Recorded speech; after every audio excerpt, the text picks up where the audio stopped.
Good morning. Did you know that the capital of Venezuela is not Serena Williams? Welcome to the first YouTube edition of Jude Reynolds Coffee Review. Now, me and my friend Hash used to and continue to do these.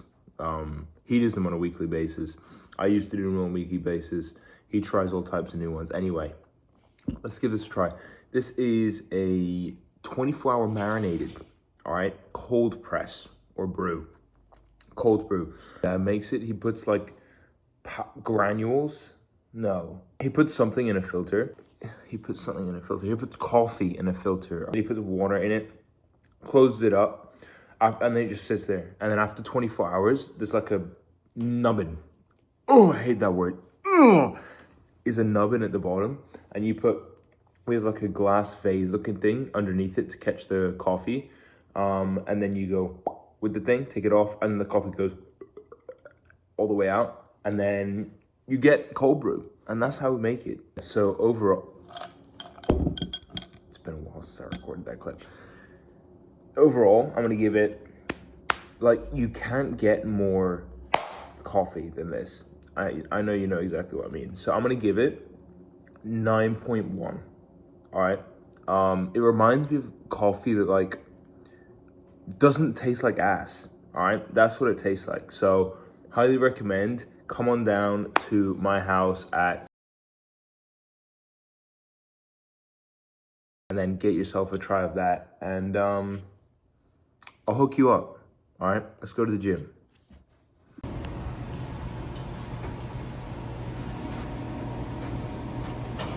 What's going on? Today, I'm going to take you through a typical double threshold day. I've got some GPPs, which are just some WODs, or in other words, just some like circuit style kind of workouts, in and amongst them with some strength as well. So this morning is going to be 15-minute warm up on the Echo Bike, 3 times 9 minutes at threshold intensity or pace, 15-minute cool down, with 6 sets of 20-second sprints out on the Echo Bike. So that should take about an hour and a bit, like 70 minutes on the Echo Bike. Then I've got a strength workout, which is going to be some weighted pull-ups, weighted dips, and then I've got an applied strength workout, which I'll go through as well. So all in all, this morning is about 2 hours of work, so we'll get that done. Also, morning and evening, regardless of if I'm working out, if I'm doing 2 sessions. So most days I'll take 2 trips to the gym, and before every single session I'll do 15 minutes of GoWOD, which is a mobility app. So shout out GoWOD. Stuff like this will just help basic things become second nature to you if they don't already. So for example, depth on wall balls, which is a huge topic of contention nowadays. The more mobility you do, the easier it'll be to just drop your hips below the level of your knees. Okay, so when people are sometimes struggling to get all the way down to where the judges want them to be, doing a load of mobility through your hips, through your ankles, especially stuff like that will just help you hit depth easily. So that's helped my wall ball so much. So mobility helps in terms of your wall ball depth. It helps bringing your feet up to your hands and burpee broad jumps. Okay, if you're doing a burpee broad jump and you're only bringing your feet up to here, with your hands, that's this much missed distance. If you miss this much distance every single rep, you're gonna end up having to do an extra 5, 6, 7, whatever it is. Stuff like that. It just adds up. And also, how many academic reports have you read that prove how much it decreases the risk of injury? I mean, it's just, there are no downsides to it. It's boring. That's one downside. Don't enjoy it. Don't look forward to doing my mobility in the morning, okay?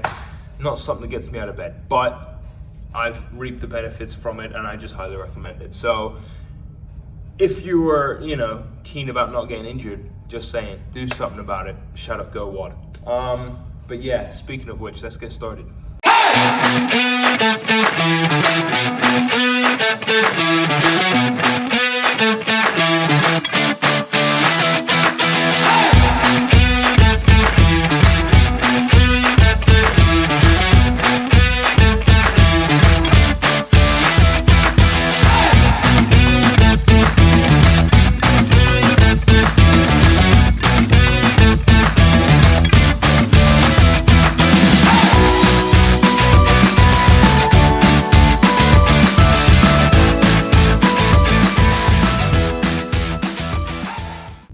Okay, so that is 17 minutes to be exact, done on GoWOD. Now I'm gonna start with my 15-minute warm up. All right, I'm 2 intervals in, I've got 1 left. I'm holding about 395 to 411 watts on the Echo Bike for both intervals now. It's not too bad. I've definitely noticed an improvement recently, since that's literally for my cardio. All I've been doing is erging, so Echo Bike's definitely gotten a lot better. In my minute 48-second rest now, which I just keep pacing up and down to keep my legs moving. But yeah, 1 more interval. Heart rate average per interval is about 160, so that's perfect. Okay, so final set done. For me on the Echo Bike, the hardest thing I think is my legs. Like, my legs get more burnt out before my lungs.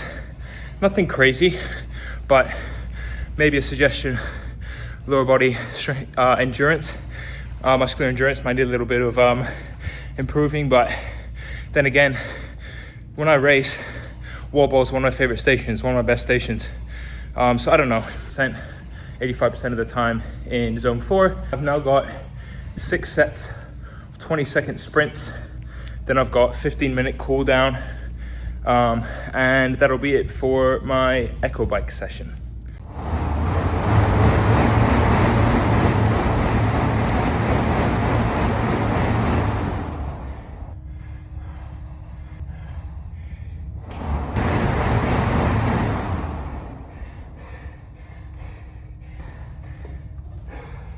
So this workout here was my strength piece for today. It was upper body focused with 3 weighted pull-ups, 5 ball slams every minute on the minute for 10 minutes.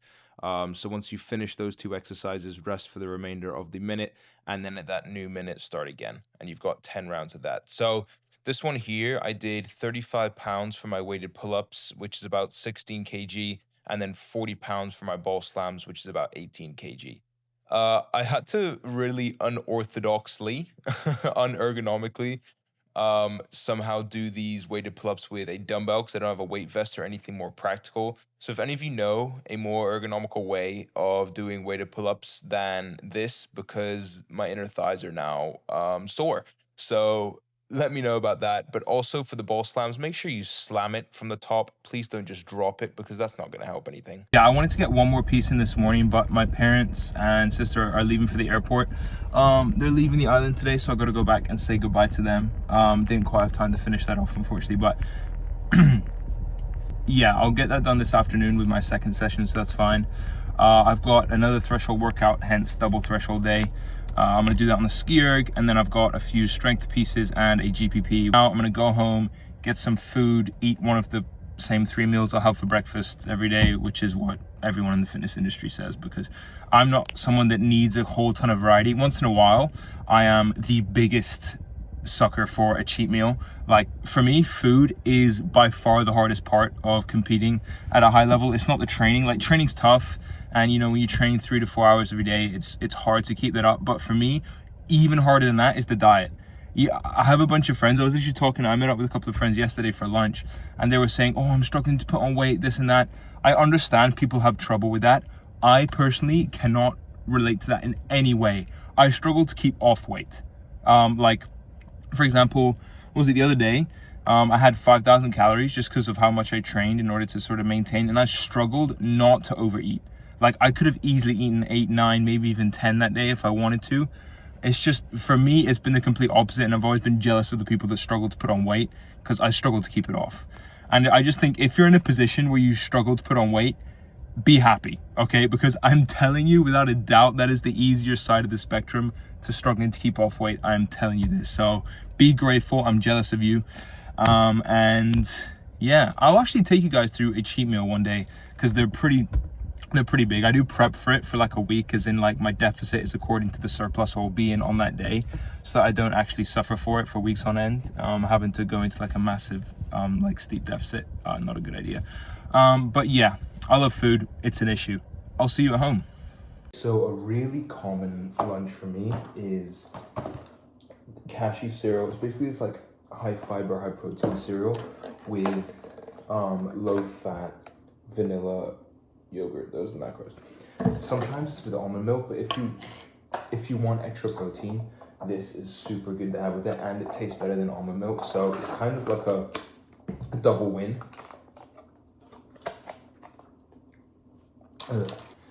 For any of you fat boys out there, fellow fat boys, I always get a small spoon because then it takes more mouthfuls to eat the food and it feels like you're eating more. 500 grams, yes, it's a lot, but think 500 grams of this is like 250 calories, so it's so good for macros. And if you're trying to lose weight or basically if you're not trying to bulk, this is really good sort of value for calories.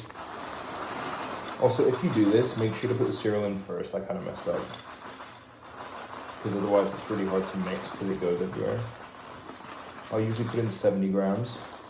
I'll put about 30 grams of this honey in, raw honey. Like, it doesn't matter which one, as long as it's not the super artificial one. That'll really be it, to be honest. I don't really have much more. Again, this is because I'm on a little bit of a cut. I don't compete for another 2 months.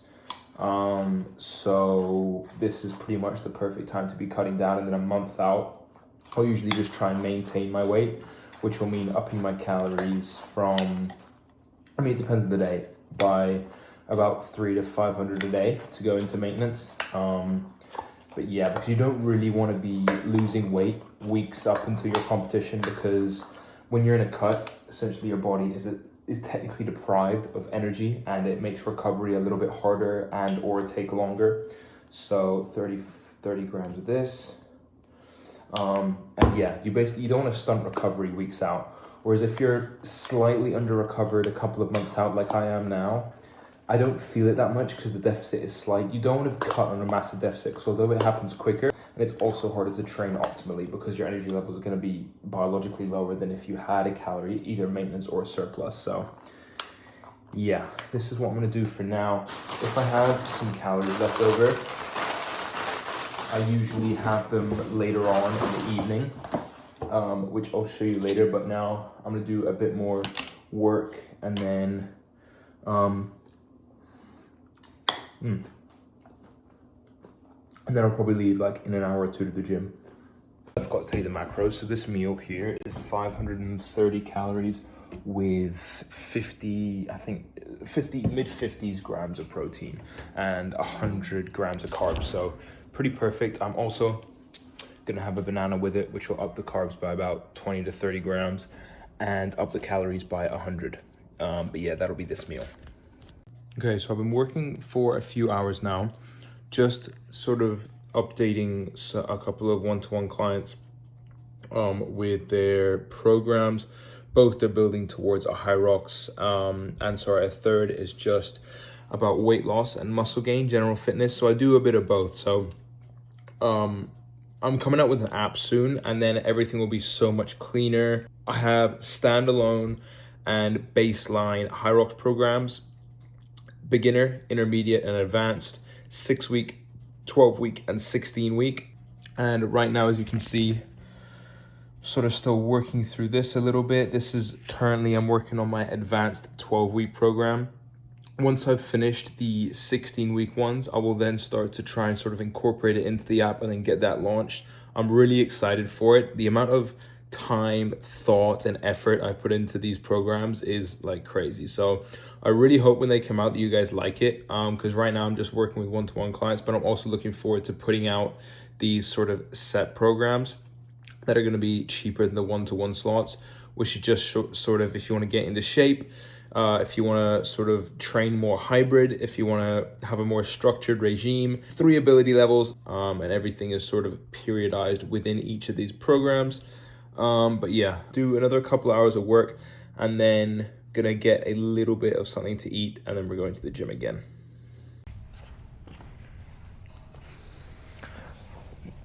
All right, so just before I train, I'm having this Belvita snack pack thing, chocolate flavored. It's 130 calories, 20 grams of carbs, and it's not gonna fill me up. I hate training when I'm full. I'd so much rather train hungry. In fact, I do most mornings. Right now, gonna do some more go WOD, so another 15 minutes of that. Then we're gonna get straight into some ski erg thresholds. Yeah, I've got about another hour and a bit of sort of different little pieces, some GPP, some burpee work, some sled work. So we're gonna do that.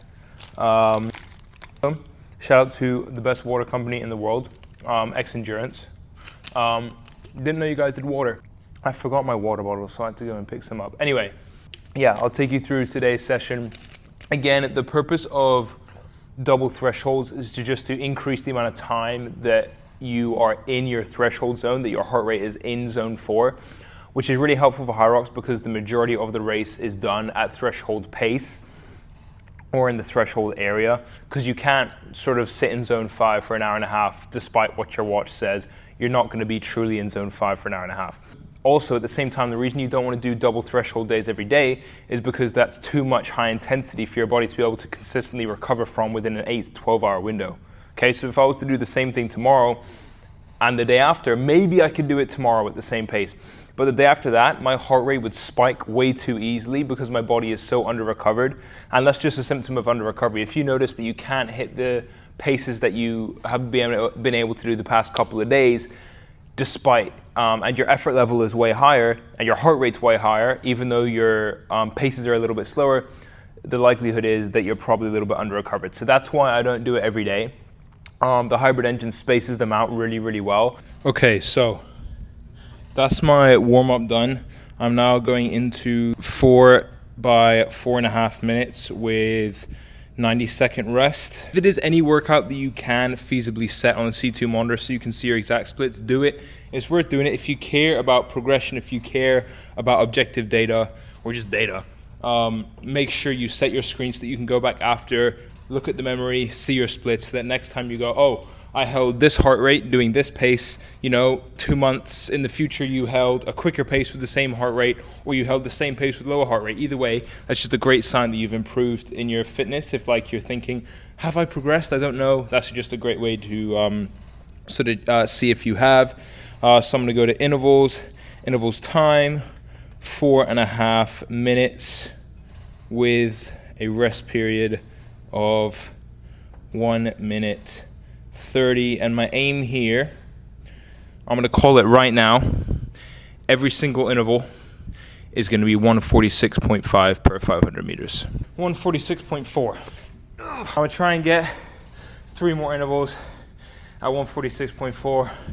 I'm at 146.5, but if you know, on C2 machines, sometimes it rounds down, and so if I were to click onto the memory screen right now, it could say 146.4 or 146.5 per 500. I don't know. It's weird to explain. Just finished my interval. Leave me alone. But yeah, 38 more seconds. I'm going to go in. 3 more intervals at 146.4. Felt reasonably comfortable.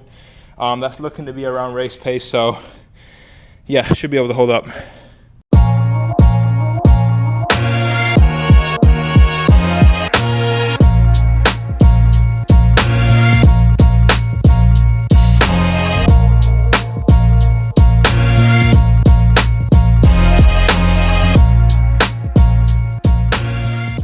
Interval 3, 146.4. Pros of this interval, 146.4. Cons of this interval, Virginia Beach by Drake came on, so I almost fell asleep 2 minutes into the set, and Bournemouth just took the lead against Tottenham in the 95th minute. I don't care anymore, to be honest.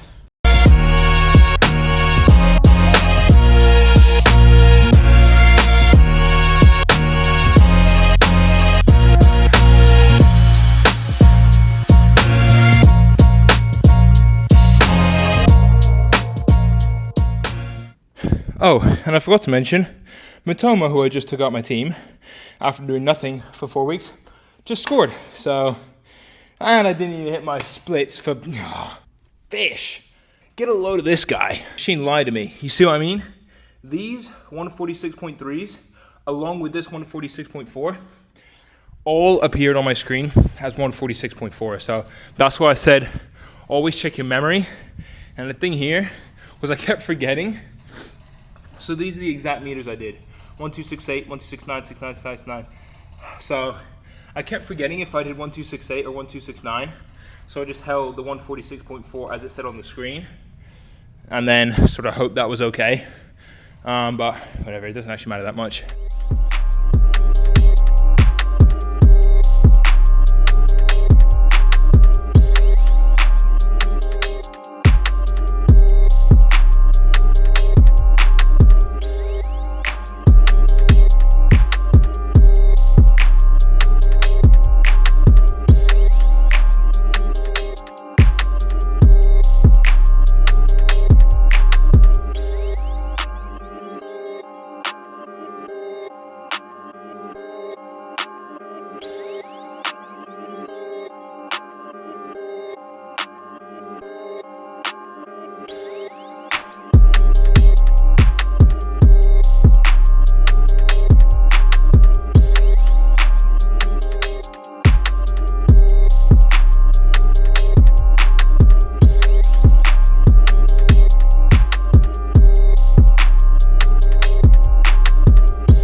Okay, so right now I've got 10 Popeyes blackened tenders, and I also got a thing of, I made myself a thing of yogurt with some oats.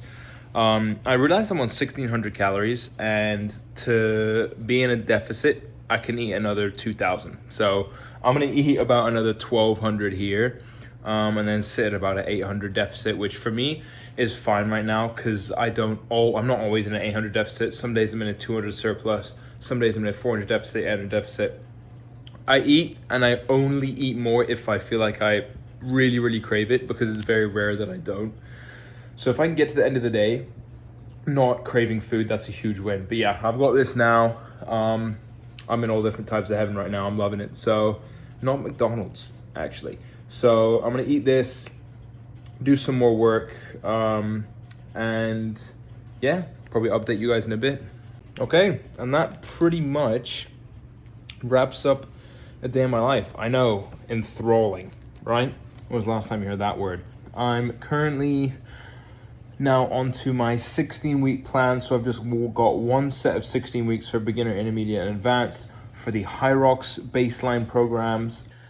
It's weird, I'm still getting used to this online thing, but it's what enables me to train and coach at the same time. So I love it, absolutely love it. I love researching it, I love writing it, I love improving it, I love adapting it, I love everything about it. So yeah, hopefully you guys got a bit of an insight into how mundane my life is as a wannabe Elite 15 athlete and a online Hyrox coach. I'm now going to edit this video because it is currently Wednesday and I upload on Thursday, so wish me luck. Sushi.